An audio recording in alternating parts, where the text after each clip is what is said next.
c'est Dimix et bienvenue sur la chaîne Le Corner. On se retrouve aujourd'hui pour votre émission hebdomadaire spéciale Ligue 1, l'émission qui analyse votre dernière journée de Ligue 1 avec en perspective cette semaine de grosses affiches avec notamment le Paris Saint-Germain qui recevait les Lillois et un duel historique entre les Marseillais et l'AS Saint-Etienne. On est parti, on commence comme chaque semaine par l'équipe type.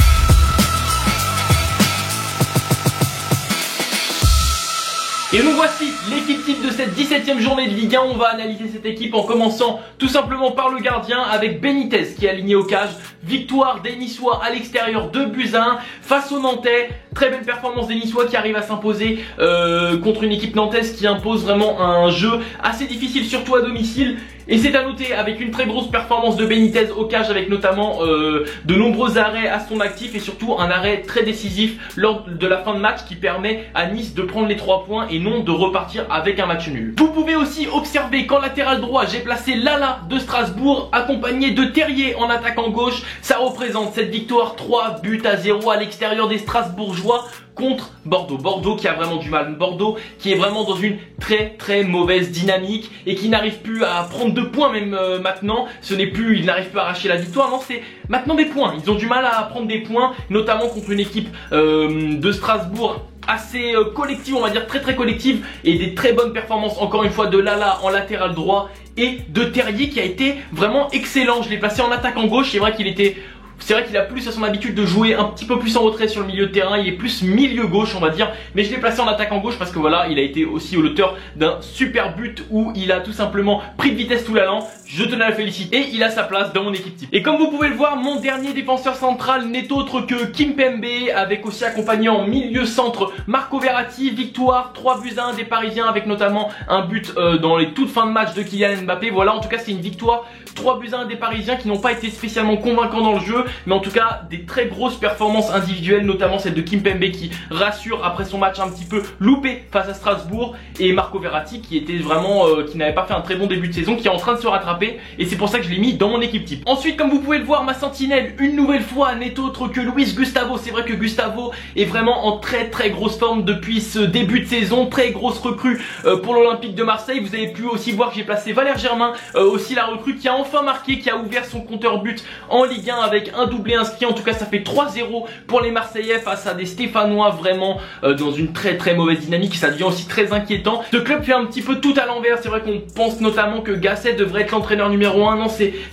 Sablé qui est numéro 1. C'est vrai que les Verts sont vraiment à la ramasse depuis quelques semaines voire mois maintenant. Mais voilà, une bien belle copie rendue par les Marseillais. C'est pour ça que je les félicite en plaçant Luis Gustavo en milieu défensif et que je place en attaquant droit Valère Germain. C'est vrai qu'il est plus buteur, mais pour le placer dans l'équipe, j'ai mis tout simplement en attaquant droit. Mais c'est vrai qu'il y a Guido Carillo qu'on était obligé de mettre. Et en parlant de Guido Carillo, je l'ai placé en buteur, tout simplement parce que les Monégasques ont remporté 3-2 ce match contre les Troyens avec une très bonne prestation de Carillo, tout simplement parce que les Monégasques étaient menés 2-0 à domicile contre 3. C'était vraiment un match catastrophique. Ils ont réussi à revenir dans ce match avec notamment un doublé de Guido Carillo qui est rentré en jeu. C'est pour ça que je l'ai placé dans mon équipe, tout simplement parce qu'il est synonyme un petit peu de cette remontada des Monégasques. Et oui, une nouvelle fois dans mon équipe de la semaine, on ne pouvait pas passer à côté le petit Aouar que j'ai placé en milieu de terrain, qui est aussi lui auteur d'une très grosse performance. Les Lyonnais qui ont gagné 2-1 face aux Amiénois.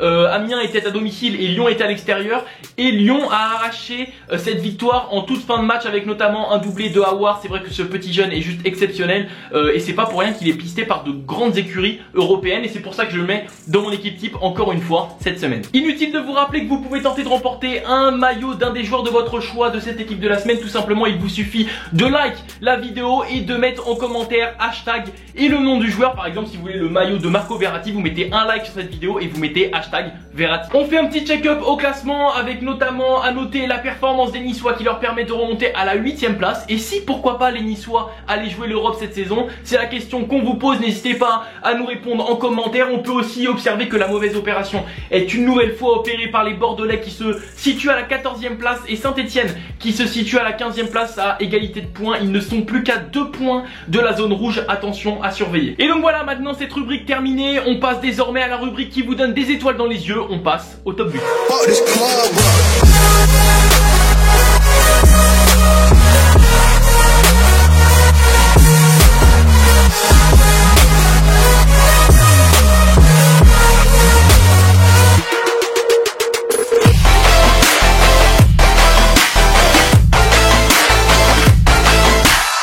chaque semaine, je vous donne mon avis sur la future journée de Ligue 1 dans cette rubrique pronostic sponsorisée par Winamax. Je vous le rappelle, vous pouvez tenter d'avoir 100 € de paris gratuits grâce à Winamax et surtout aussi grâce à nous.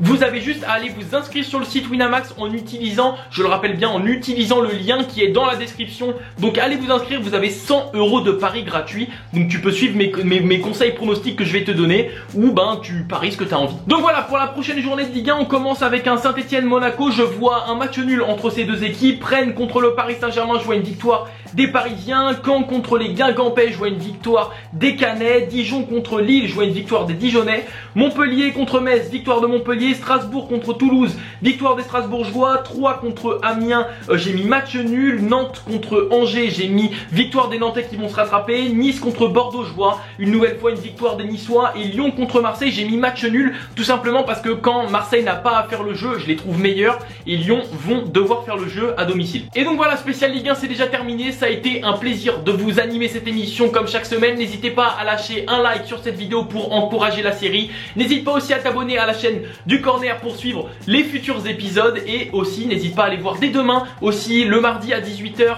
le spécial Ligue 1 animé par Welcome Jules, c'était Mix. Ciao.